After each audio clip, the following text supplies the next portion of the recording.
নাগালেণ্ডত বিকিবলৈ যোৱা এটা কুকুৰৰ মূল্য হ'ল ৬,০০০ টকা, কিন্তু অসমত মানুহ বিক্ৰী হৈছে ১,২৫০ টকাত আৰু অসমত মানুহ বিক্ৰী হৈছে ১৫০০ টকাত। এতিয়া ননু মহন্ত বা বাঁহী মহন্ত, আপুনি মোতকৈ বেছি ভালকৈ ক'ব। হিমন্ত বিশ্ব শৰ্মাই মোক পইচা নিদিয়ে, কটিত লাট দি থাকে।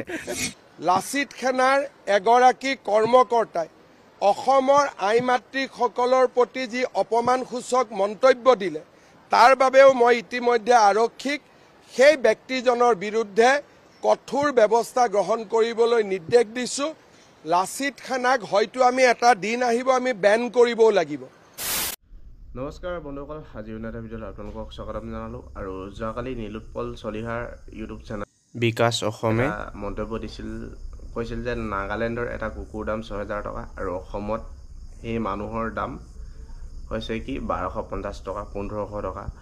এই কথাটো তেখেতে এইটো কাৰণে কৈছিল, মানে সেইদিনাখন যে জয়ন্ত অমল্ল বৰুৱাই যে কৈছিল জুবিন অনুৰাগী, প্ৰকৃত জুবিন অনুৰাগী ওলাই আহিছিল, সেইসকল ব্যক্তিক অৰুণোদয় দিম, ঘৰ দিম, কিবা মিটিং তেনেকুৱা ধৰণৰ কৈ মেলি অনা হৈছিলে। আৰু সেই কথাত লাগিহে বিকাশ অসমে কৈছিল অসমত কুকুৰৰ দাম মানে ১,২৫০ টকা আৰু ১৫০০ টকা তেনেকুৱা ধৰণৰ কথা কৈছিল। কুকুৰ বুলি কোৱা নাছিল বাৰু, মানুহৰ দাম বুলি কৈছিল। মানে এক কথাত ক'বলৈ গ'লে নাগালেণ্ডৰ কুকুৰতকৈ মানে আমাৰ অসমৰ মানুহবিলাকৰ দামটো কম, সেইটো কথা তেখেতে কৈছিলে বাৰু। আৰু সেই মন্তব্যক লাগি এতিয়া হিমন্ত বিশ্ব শৰ্মাই কি কৈছে আপোনালোকে চাওকচোন।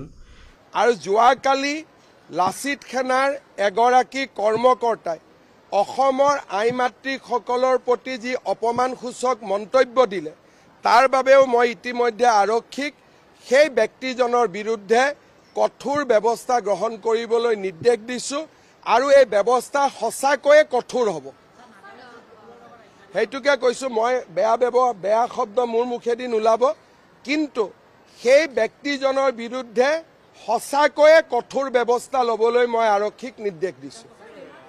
মই নাম ক'ব খোজা নাই, নাম কোৱাটো মোৰ উদ্দেশ্য নহয়। যোনে অসমীয়া মাতৃৰ বিৰুদ্ধে বেয়া শব্দ প্ৰয়োগ কৰিছে তাক মই মানি ল'ব নোৱাৰোঁ। আৰু এই ব্যক্তিজনে ক্ষমতা কেনেকৈ ব্যৱহাৰ কৰিব লাগে তাক শিকিব লাগিব, আৰু সেইখিনি শিকাবৰ কাৰণে যি কৰিব লাগে চৰকাৰে কৰিব। হিমন্ত বিশ্ব শৰ্মাই কৈছে কি বিকাশ অসম যিকোনো মুহূৰ্তত মানে গ্ৰেপ্তাৰ হ'ব পাৰে আৰু তেখেতক পুলিচে বিচাৰি ফুৰিছে, তেনেকুৱা ধৰণৰ কথা কৈছে। আৰু বিকাশ অসম আৰু নীলোৎপল চলিহা গ্ৰেপ্তাৰ হ'ব বুলি মুখ্যমন্ত্ৰীয়ে কৈছে। আৰু এই মন্তব্যটোৰ কাৰণে কৈছে হিমন্ত বিশ্ব শৰ্মাই।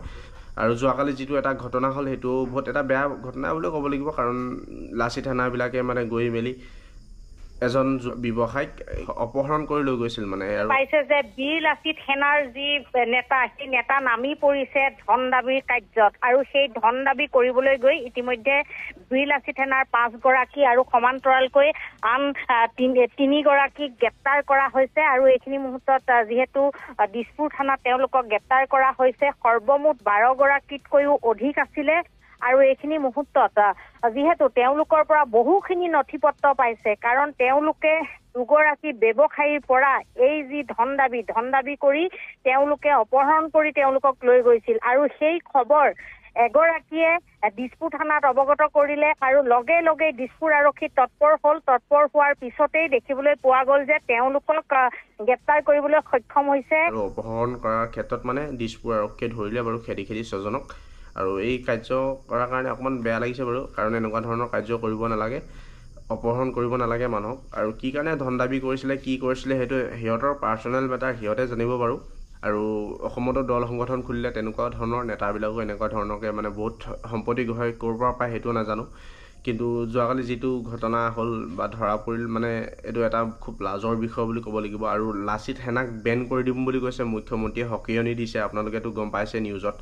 আৰু এই মন্তব্যটো দিছে আপোনালোকে চাওকচোন লাচিত সেনাৰ বিষয়ে হিমন্ত বিশ্ব শৰ্মাই। লাচিত সেনাৰ কাৰ্যকলাপক লৈ আমি গভীৰ অসন্তুষ্ট, আৰু তেওঁলোকৰ কাৰ্যকলাপক আমি গভীৰ উদ্বেগেৰে সৈতে লক্ষ্য কৰি আছোঁ। আলফাৰ দৰে লাচিত সেনাক হয়তো আমি এটা দিন আহিব আমি বেন কৰিবও লাগিব, কাৰণ ব্যৱসায়ীসকলক লাচিত সেনাই যথেষ্ট অত্যাচাৰ কৰে। অসমত ব্যৱসায়ৰ পৰিৱেশ এটা যোৱা ২ মাহ তেওঁলোকে একেবাৰে নষ্ট কৰি দিছে। যে এনেকৈ যদি ধন দাবী কৰে, এনেকৈ যদি এক প্ৰকাৰ দেশৰ অৰ্থনৈতিক বিকাশত বাধা আৰোপ কৰে, তেতিয়াহ'লে ডেফিনেটলি এটা সময় আহিব য'ত আমি গোটেই সংগঠনটোৰ বিৰুদ্ধে ডাঙৰ ব্যৱস্থা ল'ব লাগিব। লাচিত থানা এনেকুৱা ধৰণৰ কাম নকৰিবৰ কাৰণে আহ্বান জনাইছোঁ, কাৰণ কোনোবাই দুখ কৰিছে, কিবা কৰিছে, তেনেকুৱা ক্ষেত্ৰত মাতক, তেতিয়া ভাল লাগিব। কাৰণ এনেকুৱা ধৰণৰ ধন দাবী কৰি কিবা কৰি মানে নিজৰ পকেট ভৰোৱা ছিষ্টেম কৰিছে নে কি কৰিছে সিহঁতেহে জানিব। চ' এনেকুৱা ধৰণৰ কাম নকৰিব, সেইটোৱে আহ্বান জনালোঁ। চ' আমি সদায় সকলোৱে জুবিন দাৰ ন্যায় ক্ষেত্ৰত মাত থাকিব লাগিব, আৰু কোনেও যাতে পাহৰি নাযায় জুবিন দাক যে হত্যা কৰা হৈছিল, আমি সেই হত্যাৰ ন্যায় পাব লাগিব, আৰু সেই ন্যায়ৰ কাৰণে আমি সদায় যুঁজি যাম।